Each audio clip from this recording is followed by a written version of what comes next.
First of all, Juul, the vaping company, the leader in that, suspended all advertising and replaced the CEO. So part of it seems to be health concerns that the bacteria isn't killed by the vaping process, and so you can get all kinds of lung disease.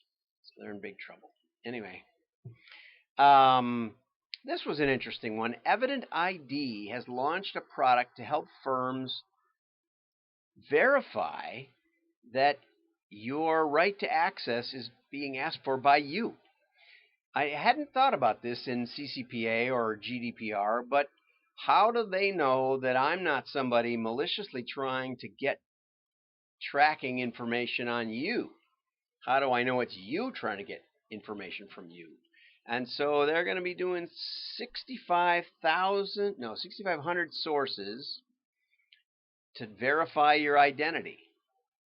Yeah, okay. So they're going to have this huge database that could potentially be hacked of everybody, who knows, and that is going to be used to make sure you don't grab one record at a time out of some company's collected data.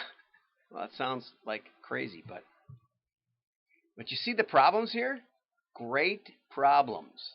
In order to verify that you want to know what they know on you, we have to keep a huge, bigger database to verify it's you who want to know who you are. Wow.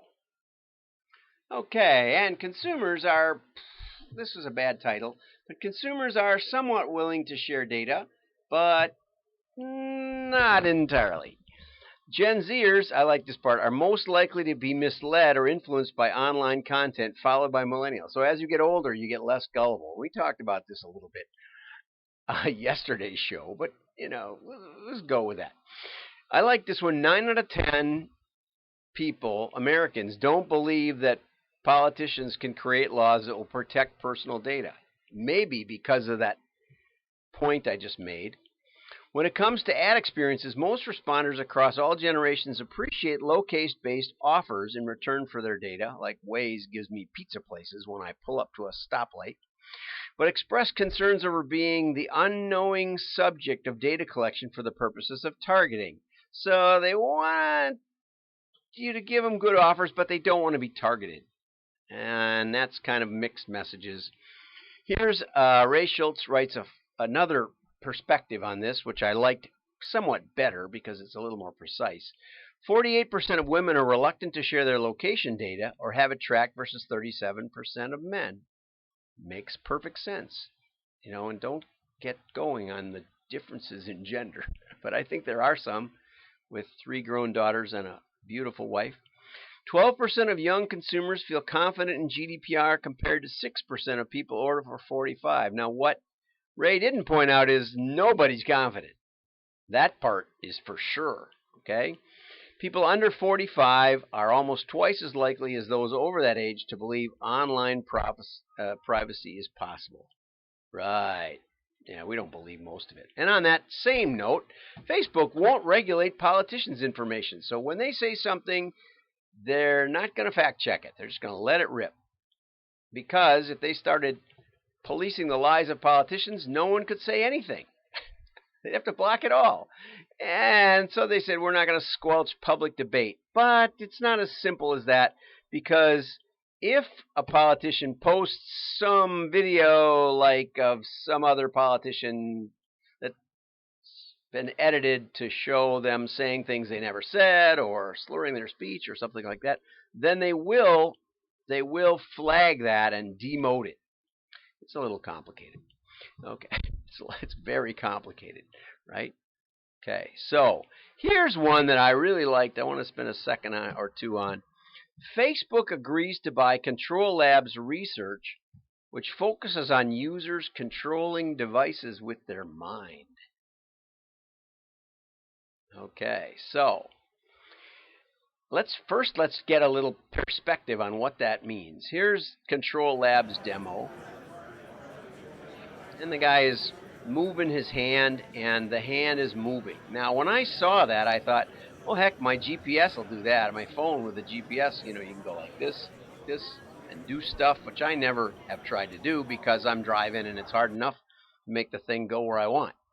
I thought it was more like this. So this is, whoops. We present articulated distance fields for ultra-fast tracking of hands interacting. Now this is camera-based. provides for ultra-fast method for fitting a detailed hand model to depth data. This allows and our so hand they tracking can algorithm they to run can at let hundreds of frames per second. They can track Due your to the hand. high frame But rate. that is not what's going on here. What's going on in this one is, see this little collar around his arm? That little collar is sensing the electrical pulses from his brain down to his hand and making his hand run. It's not watching his hand, which the other one is doing, which actually probably works 10 times better. But in the short term, the idea is that you could just use the electrical pulses in case you didn't have a hand and make a prosthetic device, which you may have seen this. There are such things. Make it move the way you'd expect it to move. Fantastic. Kind of like Iron Man. The suit kind of works that way. I think that's how the suit works. He seems to be able to think stuff and have it happen. Now, that all that said, right? At the risk of creeping out consumers and sending privacy advocates into a panic, letting people control computer systems with their minds alone, Andrew Bosworth said, "We know there are more natural, intuitive ways to interact with devices and technology." Well, I would call it a little unnatural to get a computer reading your mind when we can't even do it for each other, even spouses. And we want to build them. Now, that's where it gets, it's another one of these AI deals where they think they can interpret what's going on in my head and get intentionality. Anyway, you have neurons in your spinal cord that send electrical signals to your hand muscles, telling them to move in specific ways, such as click a mouse or press a button. But when I move a mouse, it's very, very clear what I'm doing. And I get immediate feedback, and it's very easy to decide where it's going to click next. Whereas that wristband obviously wasn't. Among potential applications, wristband users would be able to share photos with friends using what Bosworth describes as imperceptible movement, or just by, well, intending to. What are the chances that it can read attention? And just in case you get completely freaked out, the company dropped $2 billion on a virtual reality maker called Oculus back in 2014, and I don't know where Oculus is now. I don't remember. I don't think anybody's heard of it. So when you hear these claims, I'd love to create companies that Facebook would be willing to shell out $1 billion to acquire. But that said, that doesn't mean that it's anytime soon.